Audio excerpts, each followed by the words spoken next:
Actually, it's really awful to say, but I actually did 35 years ago.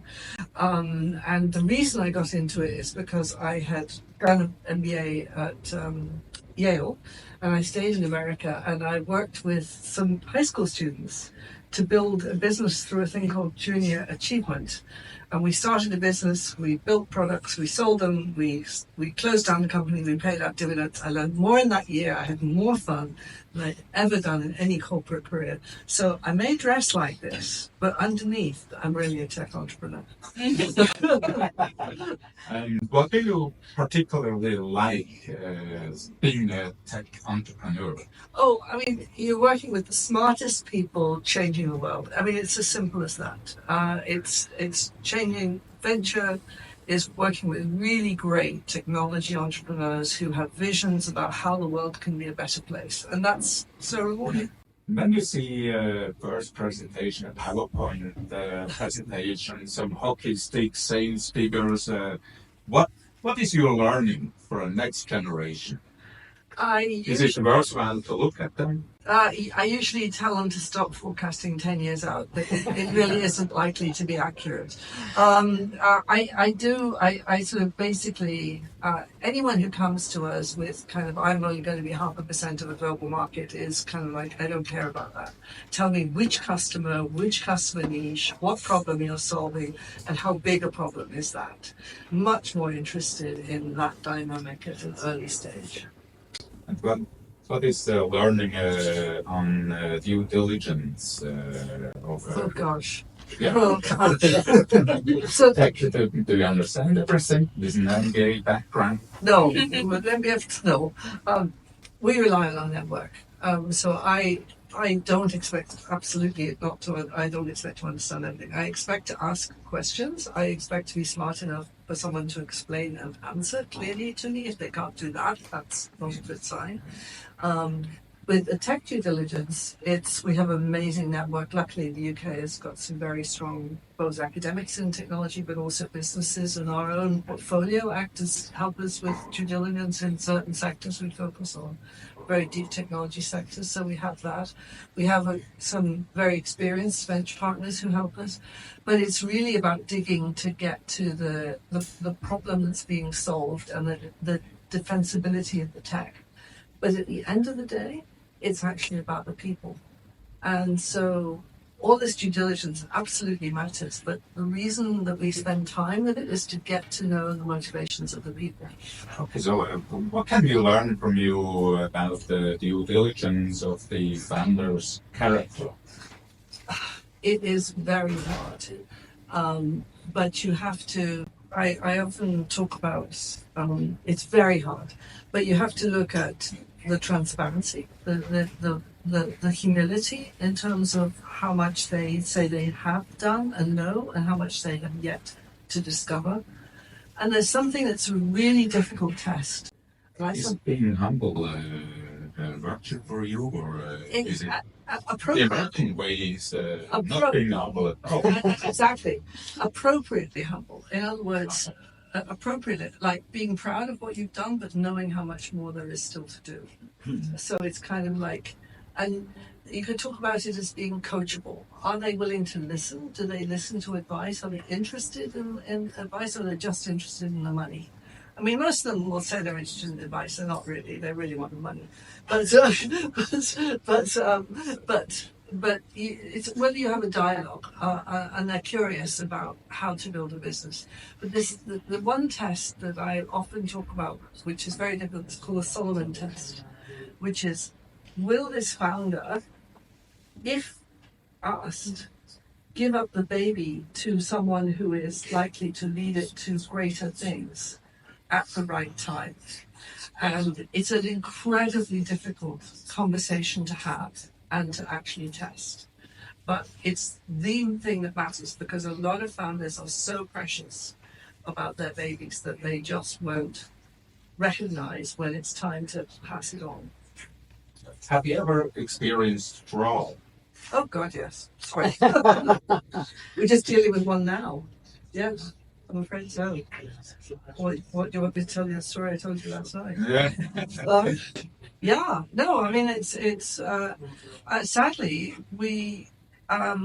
it's usually insider fraud. I mean, of course, there's phishing problems. We've had companies be targeted and inappropriately send money because somebody has basically uh, uh,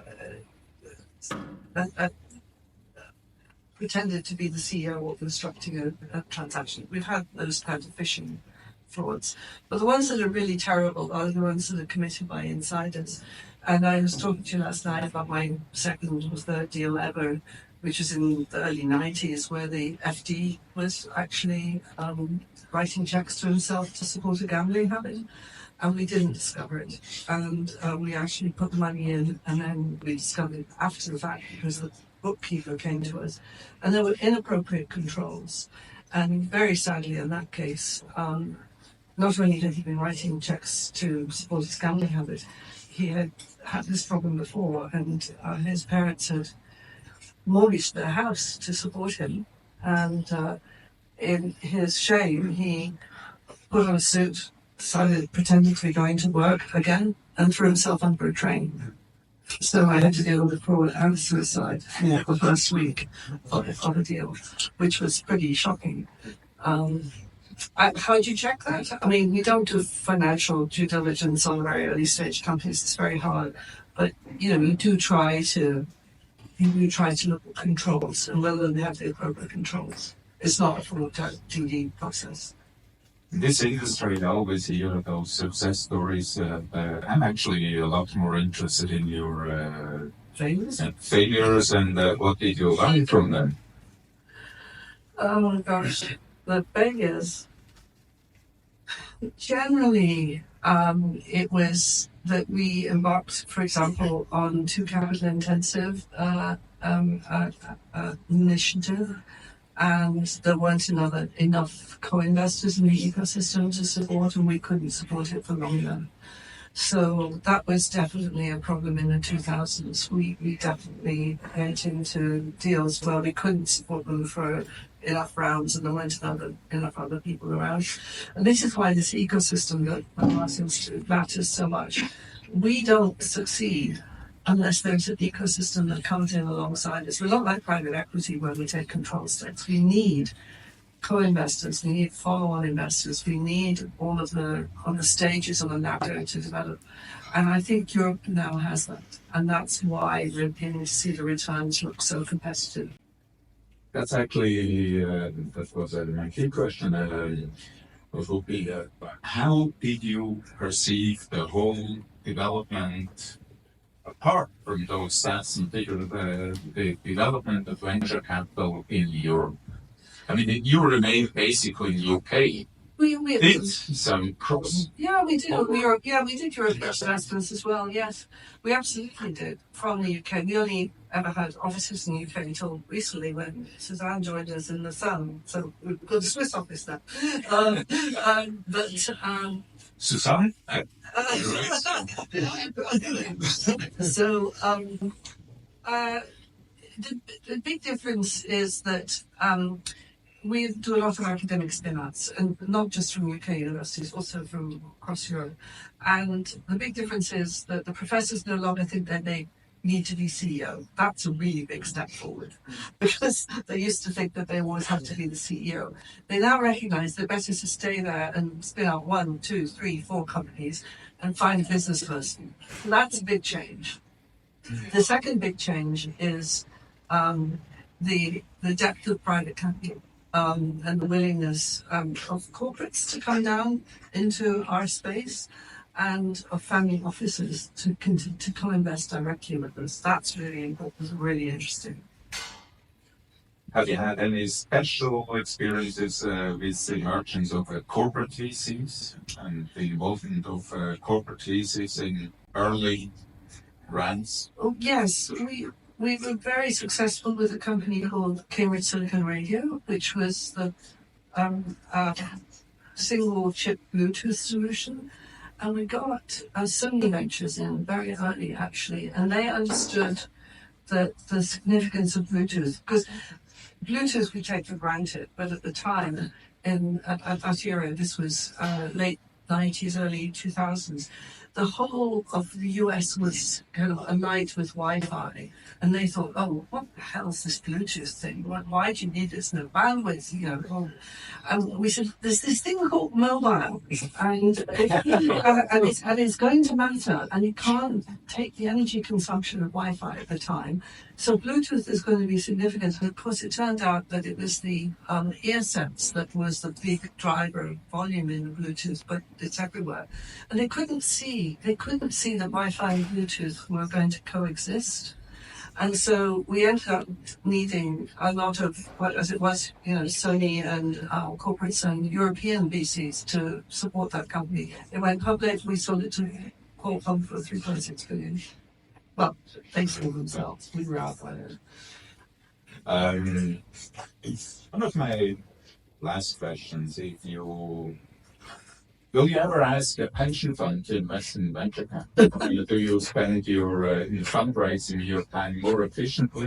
No, I don't. What is your experience with pension funds and VC investments? Well, the pension fund, so yes, I'm spending a lot of time talking in the UK, trying to get pension funds interested again. The interesting thing is I started 35 years ago. Pension funds were the backbone of private equity and VC at the time. They were more than 50% of the company. And they have been squeezed out by continuous conservative regulation and I would say inappropriate caution. There's a lot of legislation in the UK that's about asset liability matching that basically says you can buy 50-year gilts that will give you the right cash flow in 50 years' time. That's what you should buy. Forget the returns in between. So having watched the Canadians, the Australians, and the Americans do so well with their pension funds, I've made it a mission to try and get the UK pension fund interested. The highest level of politicians understand that now, but actually you'll see a lot of commentary about it, but making that change happen all the way through the industry is really hard. But it's taken 25 years to go the wrong direction with turning the oil tanker around, and you're going to go back. That's what I hope will happen. And as a last word, what is your key message for the next generation? The next generation? Well, for those of you who are entrepreneurs, it's a hard road, but it's a really fun road. You have to be fully committed, like not just 100%, 150%. It's going to be hard, but it's incredibly rewarding to create something that changes the world. For those of you who want to be VCs, I just cannot think of a more fun job. I mean, you actually get to work with really smart people who have enormous variety. You have to have real resilience because lots of things don't work. And the one or two times it really works, hold on to those and treasure them. Okay, give her a hand. Thank you, Carla.